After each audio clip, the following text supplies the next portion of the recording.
আজকে আমাদের কাছে একটা খুশির খবর আমি পরশু পেলাম। আল্লামা মামুনুল হক একজন বড় মুহাদ্দিস এবং আমার খুব অন্তরের মানুষ। তিনি মুক্তি পেয়েছেন, আল্লাহ তিনাকে জেল থেকে মুক্তি করেছেন, বলুন আমিন। আল্লাহ তিনাকে সুস্থতা দান করুক। বড় কষ্ট লাগে শুনেলেন। আমি জানি খালি উনাকে জেলে রাখা হয়েছিল এটার কারণে।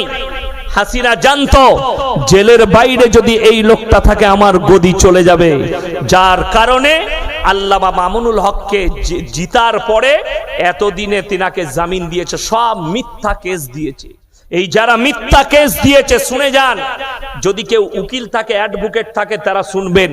কেউ যদি মিথ্যা কেস লড়ে, আল্লাহর কসম করে বলছি কিয়ামতের দিনে ফেরে পড়ে যাবে। সেই উকিল যদি তাহাজ্জুদ গুজার হয়, পেরুবার রাস্তা পাবে না। কেউ যদি সত্যিকারী মার্ডার করে থাকে আর তাকে যদি বাঁচাবার চেষ্টা করে, সে যদি মুসলমান নিজেকে দাবি করে, সেই উকিল কিন্তু পেরুবার রাস্তা পাবে না। কেউ যদি ধর্ষণ করে আর পয়সার জন্য কোনো উকিল যদি ধর্ষণকারীকে বাঁচায়, জেলে রেখে দিবেন, পেরুবার রাস্তা পাবে না। কেউ যদি মিথ্যা মামলা করে কোন মাজলুমকে সাতায়, আমাদের মতো আলেমকে, আল্লামা মামুনুল হকের মতো আলেমের নামে জিনা করার তহমত লাগিয়েছে, ধর্ষণের তহমত লাগিয়েছে, অথচ ওগুলো সব মিথ্যা। আল্লাহ হককে জিন্দা করেছেন, মিথ্যা মিটে গেছে। বাতিলকে মিটিয়ে হককে জিন্দা করে আল্লামা মামুনুল হককে আল্লাহ ছাড় দিয়েছেন, জেল থেকে বার করেছেন। আমার দোয়া বাংলাদেশের উলামাদের জন্য, যারা জেলের কুঠরিতে আছে, আল্লাহ তাদেরকে মুক্ত করুক, আল্লাহ তাদেরকে ভালো রাখুক। এরকম বহু আলেমদের জন্য আমার প্রাণ ভরা দোয়া। আমার মুসলমান ভাই, আমি চিন্তা করতে পাই না যে এই ধরনের আলেমদের দ্বারা জিনার প্রমোট হচ্ছে। আসিফ আবরার বলছে গার্লফ্রেন্ড জায়েজ আছে, আর কোরআন বলছে ওয়ালা তাকরাবুজ জিনা ইন্নাহু কানা ফাহিশা ওয়া সা সাবিলা। ব্যভিচার করা তো দূরের কথা, ব্যভিচার করা তো দূরের কথা, যে রাস্তায় ব্যভিচার হয় সে রাস্তার ধারে পাশে তোমরা যাতায়াত করো না। যদি বুঝতে পারেন এই রাস্তায় পতিতালয় আছে, আপনি রাস্তা চেঞ্জ করুন, অন্য রাস্তায় যান। যদি বুঝতে পারেন এই রাস্তায় পার্ক আছে, সেখানে নোংরামি হয়, আপনি রাস্তা চেঞ্জ করুন, অন্য রাস্তায় যান। কোরআন এটা আপনাকে আদেশ দেয়, অথচ এরা প্রমোট করছে। হে আমার যুবক, যদি বলেন আমি কিভাবে বিয়ে করব সুন্নত তরিকায়, তোমার যদি মনে হয় তুমি বিয়ের প্রস্তাব পাঠাতে পারবে। একটা মেয়েকে পছন্দ হলো, আপনি তার বাড়িতে প্রস্তাব পাঠালেন যে আপনার মেয়েকে অমুকের ছেলের পছন্দ, যদি আপনি বিয়ে দেন, যদি আপনি বিয়ে দেন, আলহামদুলিল্লাহ, তকদিরে থাকলে হবে, না হলে হবে না, কোনো অসুবিধা নেই। আল্লাহর হাবিব সাল্লাল্লাহু আলাইহি সাল্লামের মেয়ে ফাতেমাতুজ জাহরা রাদিয়াল্লাহু তাআলা আনহা, তিনার বিয়ে হযরত আলীর সঙ্গে হবার আগে জানেন কে প্রস্তাব পাঠিয়েছিলেন? তিনি হচ্ছেন হযরত উসমান গনি রাদিয়াল্লাহু তাআলা আনহু।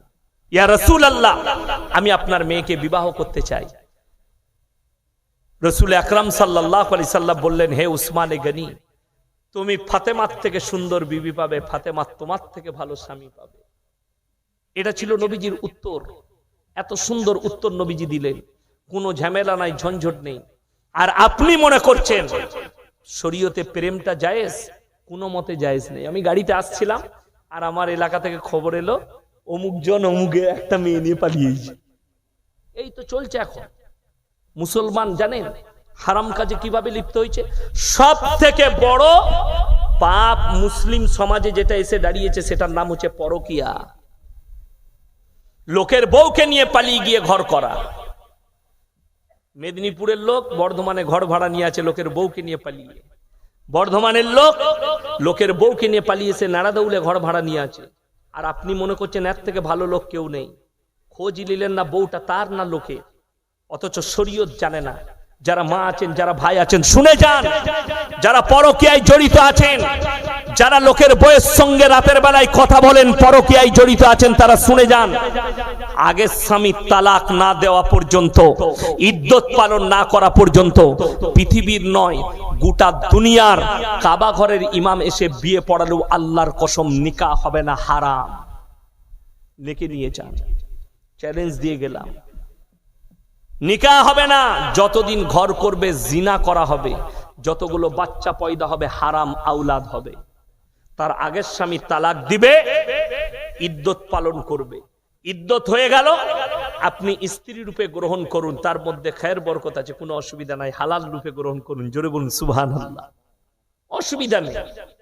কিন্তু লোকের বউকে নিয়ে পালিয়ে গিয়ে বিপদ শুনেলেন। উলামাদের সংস্পর্শে না থাকলে বিপদ কি ঘটে। হুগলি ডিস্ট্রিক্টের ঘটনা, একটা মেয়ে গ্রামে ভিক্ষা করতে এসছে, আসে না ভিক্ষা করতে অনেক মেয়ে আসে, তো তার সঙ্গে একটা বাচ্চা ছেলে আছে, সে বেচারা গ্রামে গ্রামে ভিক্ষা করছে। সেই গ্রামের একজন বড় লোক, তার একটা ছেলের বউ মারা গেছে, স্ত্রী মারা গেছে অল্প বয়সে।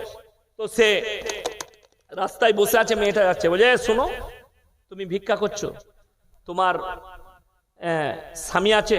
মেয়েটা বলছে না গো, আমার কেউ নেই। লোকের দয়া হলো, বলে শোনো আমার একটা ছেলে স্ত্রী মারা গেছে, তুমি বিয়ে করবে?